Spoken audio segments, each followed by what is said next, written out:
asking if they could participate. I said, I think that'd be great. And so invited them here to give us a message here on because that is a big product here in Indiana. Corn and swine. That's where much of Indiana is. And so when you're talking swine, you're talking a huge industry in this state. And so, Amy, if you would come right now, and everybody welcome her as she comes.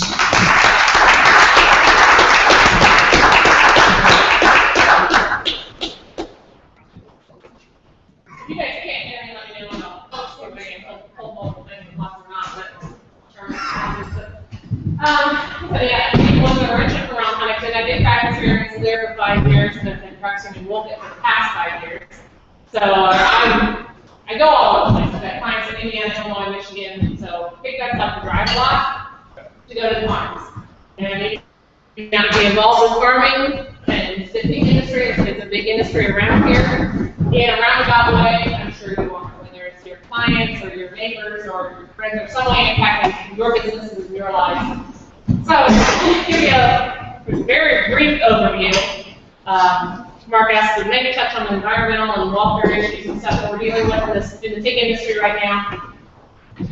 That's a pretty good form. If you've got questions, if you've got comments, if you want me to go in a different direction, just let me know. We can do that. Okay, we'll start out. How many of you guys have pets at home? Okay, so a lot of them have pets. 62% of them have pets, 35% have kids. This happens to be my home. We've got both. We spend a ton of money on our pets. So we all know about pets. We don't know about farming. We don't know about agriculture. So there becomes this big vast difference on how we view animals because we know pets. We don't know livestock. And then we've got to decide, well, what is the role of animals and what is the role of livestock in our society, and who decides that? And horses are a prime example. You know, we think of horses often around this area. We think of pets. We think of companions. We think of pleasure riding and backyard horses. We got in Toronto. This is horse. We see it on all the fine dining restaurants and stuff. It's a medium in other countries. So. That's where some of the welfare issues that I'm going to touch on kind of come from. And then we've got this idea of farming. When they get big grass fed farm, pastoral setting, the old McDonald's farm, a couple chickens, a couple cows, it's really not modern agriculture. We're very different, just like any of your businesses or anything else in society is very different than 50 years ago. But still, and this statistic is pretty much across the country. In Indiana, we're still 94% of our farm and family owned. They may be large. We were talking earlier about Belster Milling. Belster Milling Company up here in Vermont has thousands and thousands of pigs. They are a family-owned company. So, like I said, family-owned is not a pronounced size, but it's still mostly family businesses that are operating most of the state's pork industry. So the drivers of the change, of course, we're changing to have better health of the pigs, better nutrition, feeding, reproduction, overall management. So we've changed this. Now we've got healthier pigs. They're growing more, we're producing more pork. And we've doubled the amount of pork production from 1960. So from a single sow, single animal, we're getting a lot more meat, we're much more efficient. Which we've got to do in order to feed the growing population. Of course, we're going to need actually in the next 50 years doubling the amount of food that we've got now in order to feed the world population. So it's kind of like, for me, I think to look and see how much more efficient agriculture has become in general, and the pork industry follows this very closely. In 1960, one farmer would feed 25 people, basically kind of your extended family. Today, we've got one individual farmer feeding 155 people. We've just become that much more efficient and better at what we're doing, that we can do more. We look at dairy production, it's going to be the same, using less land, less water, and less resources overall to produce the same amount of product. Pork production, we look I said, kind of since that 1960, where we talk about double meat production, we've doubled meat production, doubled the output, but we're doing it with 51% or 41% less water, 78% less land, and then reducing the carbon footprint overall of the industry 35%. So it's kind of neat to see what we've been able to do, doing more with less, getting a better steward of our resources, becoming more efficient in those things. So you guys get outside of the tower Rensselaer very far, you see this kind of stuff pretty easily. This, of course, we've got full of hog manure that is not a byproduct, not a waste product anymore. Like, often it was thought of, manure is a commodity, and it's a valuable resource. So, what we're doing now, we're testing the manure in the lagoons and in the pits. We know exactly the nutrient content of the manure. We're doing soil testing on the fields. We know the nutrient content of the soil, so we can match that up. Some equipment we're even using variable rate application technology. So we're putting it all in our field maps, and we know exactly this area is short on nitrogen, we apply more there. This area has too much nitrogen, we apply less. And as we're going across the field, we've got that in our GPS systems and so on. So that's, my husband is a Castodian's parts manager down here, guys, so that's more his realm, but we can touch on that, the amount of effects on industry as well. So, we're using manure as fertilizer, and it's not a waste. All farmers are not trying to find somewhere to dump manure, they are selling it. Because it is a commodity that we don't have to use man-made fertilizer here as much because, we know what the nutrient value is there. So we basically can recycle it, throw more corn, feed more pigs under the big recycling process. Mark asked me to talk about some of the environmental stuff, some of the welfare issues. Welfare issues are huge in our industry right now. The pressure we're seeing, again, we're removed, so people are removed from the industry and don't know really what's going on, and we think animal has to try to relate that together. It's not always the same. So we've got a lot of issues surrounding animal housing, pain mitigation, drug management procedures, regulation of some of our animal health tools, like antibiotics, and euthanasia. So I'll touch on some of those. Housing systems, basically what we're talking about mostly is gestating style housing. So while she is pregnant for those 114 days, how we're housing those.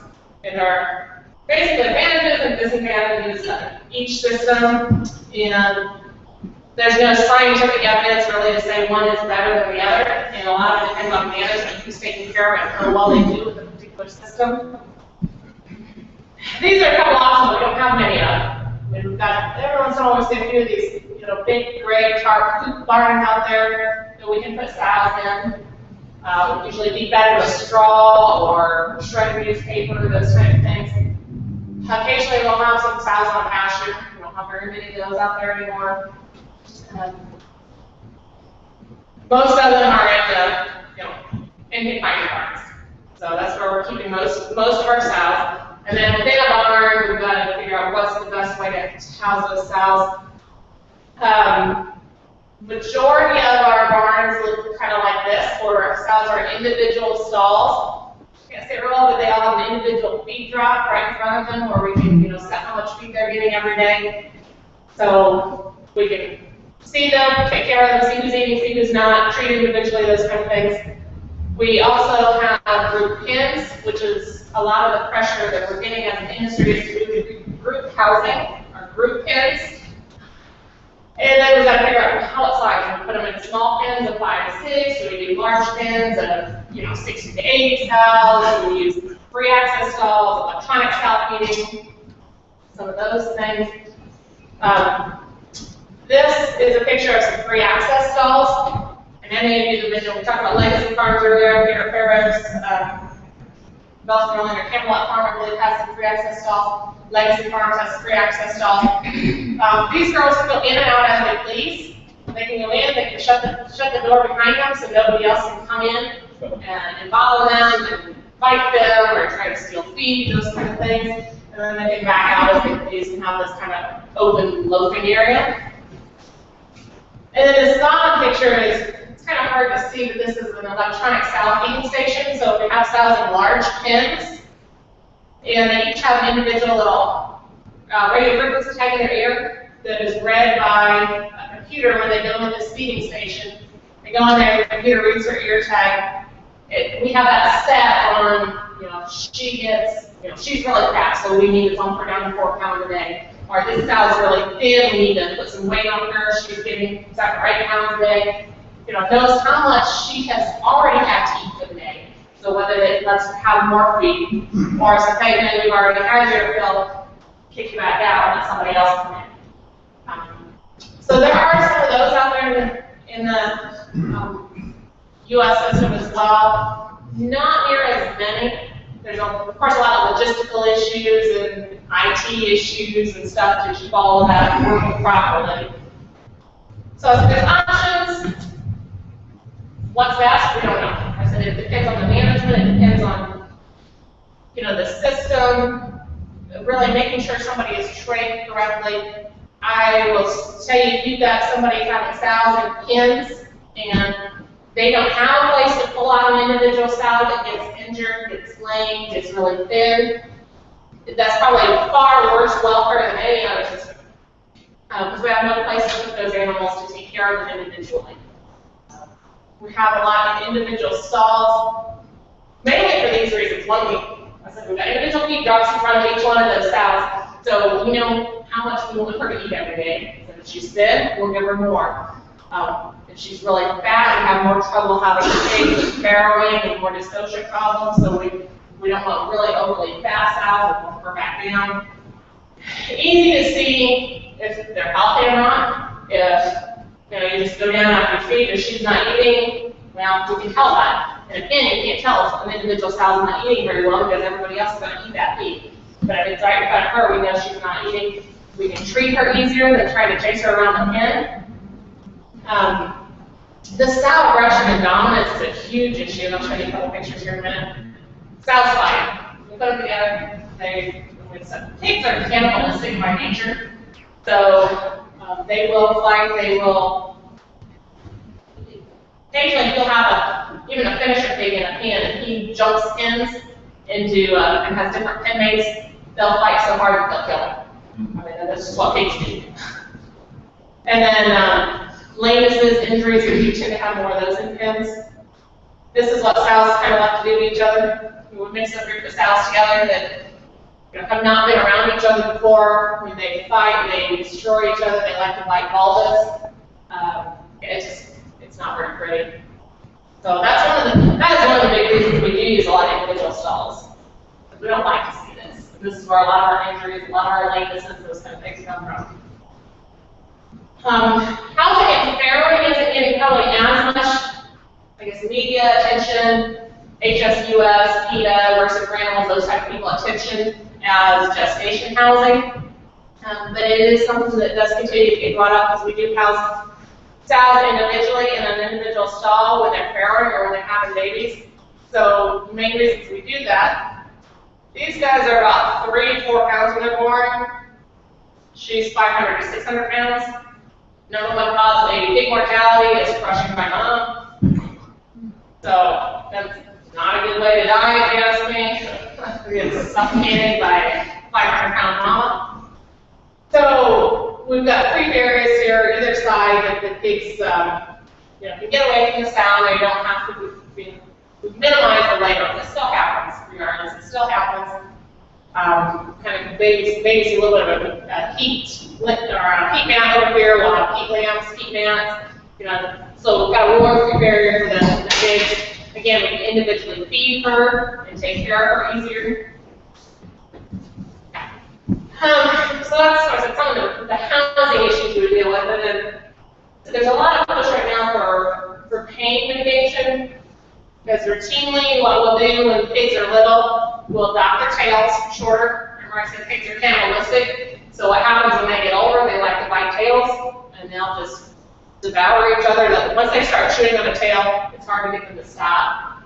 They'll just chew, and that pig will get infected and have a big, sore, nasty, infected tail. So dock tail shorter, so minimizing the tail biting issues later.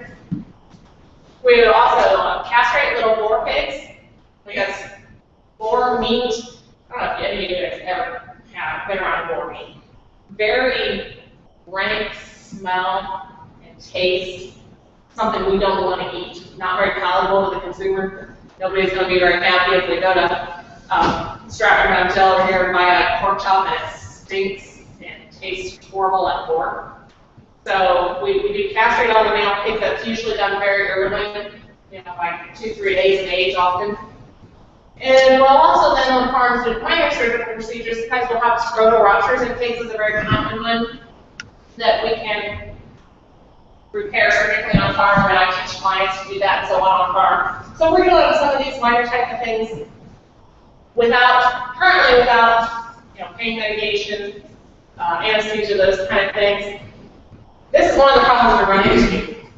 I mean, one of the excess costs and stuff, I don't know, all that expensive, and the time. But we've got all these kind of pain drugs which approved. That's just for dogs. We've got one, and that's an iffy one. It doesn't have a great. This is Predec, is the trade name for it. It doesn't have great pain control really. So this is one issue. We don't have FDA approving drugs for us to use. And as far as like anesthesia or sedation, we've got nothing. I mean, absolutely nothing approved by FDA to use in pigs. So we've got for small animals, we've got all kinds of these things. Even some of these are used in sevoflurane, some of these are used in the human world and stuff as well. We have them approved in pigs. So we do, as veterinarians, we have the privilege to use some things extra labeling, and we do a little bit of that, but we've got to take responsibility. We don't really know efficacy, we don't really know withdrawal times before they want to market, those kind of things. So, yeah, one of the other big issues is, animal health, especially like antibiotics. Big push on basically pulling antibiotics away from livestock production. I can tell you, my clients, the majority of the antibiotics and drugs that we're using, injectable drugs, are prescription. So, I've got to write prescriptions for all my clients in order to purchase and use a lot of the drugs they use on the farm. So, and we're involved, as veterinarians, involved with a lot of most of the decision-making processes on what drugs to use and how to use them and so on for our clients. It's kind of unique, kind of nice in the pig world. Pig vets have pretty close relationships with their clients. We kind of have to be a trusted advisor on their production team. So we know each other well, we know what's going on. Most of them, they trust us to make some of those decisions for them, to know what drugs to use and when to use it and so on. But we've got some current legislation that is looking at changing some of that. Right now, this one, I'm sure the guidance 213 is going to go through all of our current over-the-counter feed medications. They can just go to the feed store and buy and so on, are going to be going to a VFD or a veterinary feed directory, basically a prescription type base for feed inclusion, feed antibiotics. So a little more veterinary oversight. So I will be having to write basically prescriptions for every feed medication that all of my clients use. Currently, there's only a couple medications, feed medications that we do that for. The rest are as a county, get from the feed data and all that kind of stuff. So, the PAMTA Act in Congress right now is coming up again a little bit to prohibit all use of antibiotics and remove for subtherapeutic use.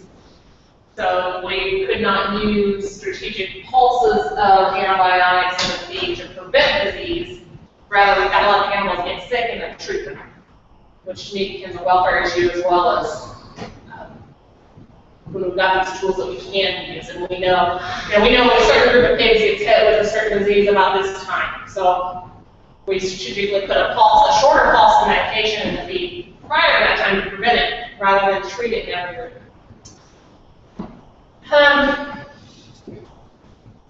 And this one is definitely coming, I'm sure, too. Currently, we have FDA approvals for some antibiotics after growth promotion. And I'm sure that we're always know we're not going to be able to use any antibiotics strictly for growth promotion anymore. So, you know, we're getting away from a lot of that. This is a lot of what they did in Denmark. I think it was around 2000. They eliminated all antibiotic growth promotions in growth promoters in the pig in Denmark. Denmark has a lot of pigs. So, what they saw, you know, so we had more disease, more sick pigs. Of course, they didn't grow as well. We increased the use of antibiotics because we had pigs were getting sick, we had to treat them, we treated with higher doses and longer than if we could have prevented that with a shorter pulse. And of course, the whole reason driving a lot of this is for antibiotic resistance and especially human pathogens and so on.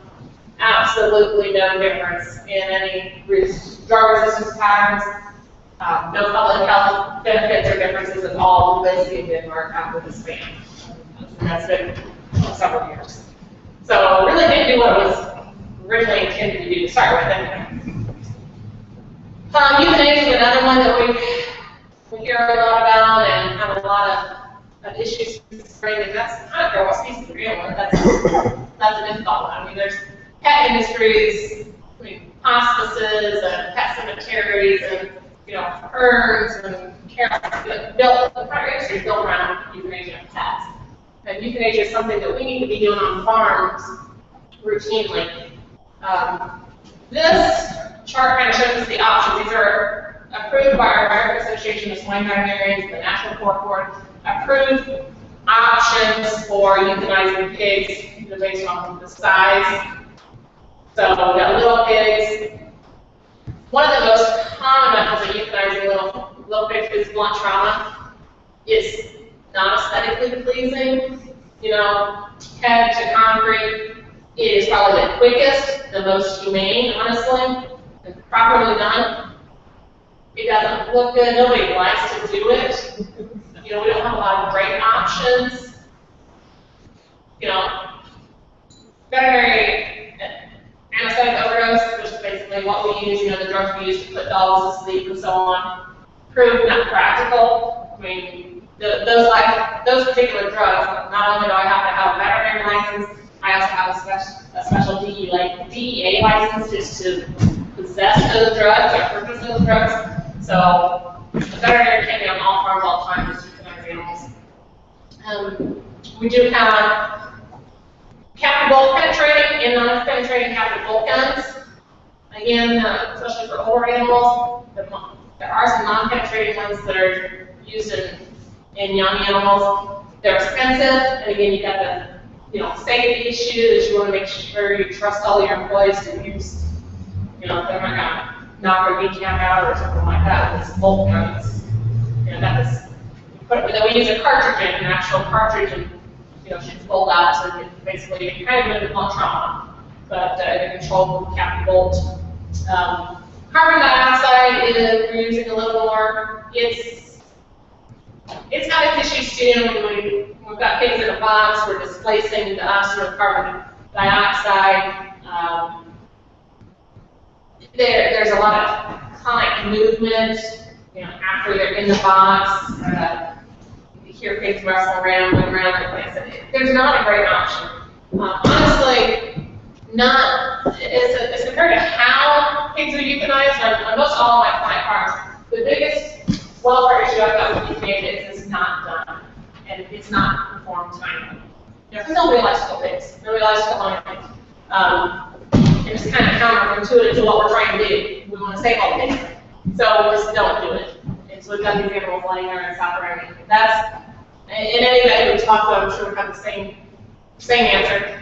That's the biggest welfare concern on most of our farms, that we are not utilizing timely. So those are the options we've got, and what we're doing. Of course, we're looking for other options all the time too. And we've got to remember, the pork industry. We see these undercover videos come out from HSUS. Humane Society of the United States is kind of a big one that's pushing a lot of this stuff. Of course, PETA, Super Animals, some of those groups.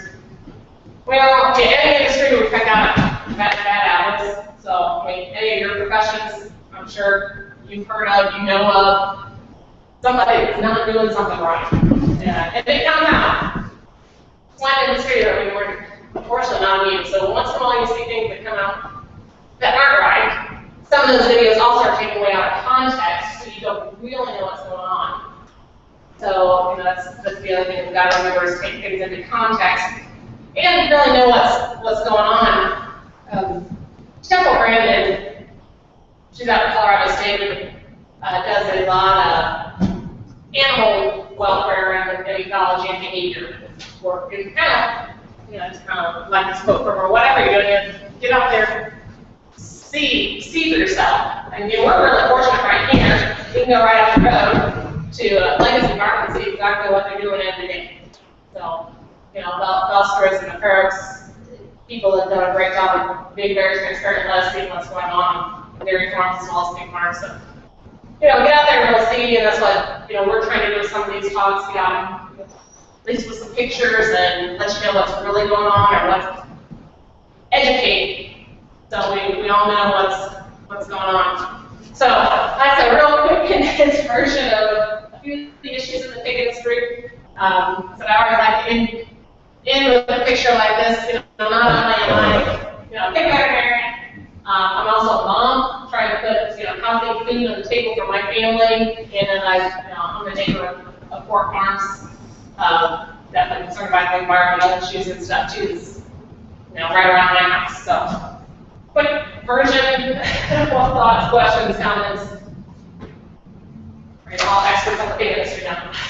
I understand there was a big outbreak in piglet virus this year, that pork prices are going to go up based on that. Yeah, I can. Actually, I'll do this, maybe pull up, I'll show you my picture. PED is a virus that hit last April, was the very first that we had, and PED in the U.S. It's been in Asia. Absolutely devastating. It's been sweeping across the country. Absolutely. Baby pig mortality is just astronomical. 100% baby pig mortality in kids.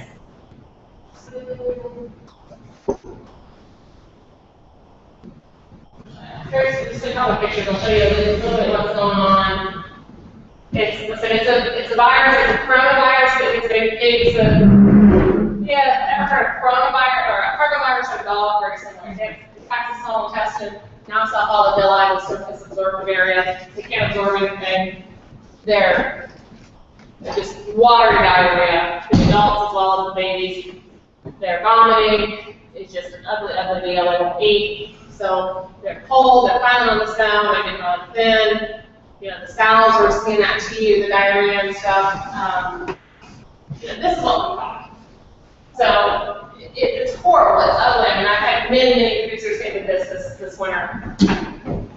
You're losing all your baby pigs. So that's why we definitely have a shortage. I mean, last kind of estimate I heard were at least 4 million pigs short for that manufactured wheat. We produce about 116 to 120 million pigs a year in the U.S.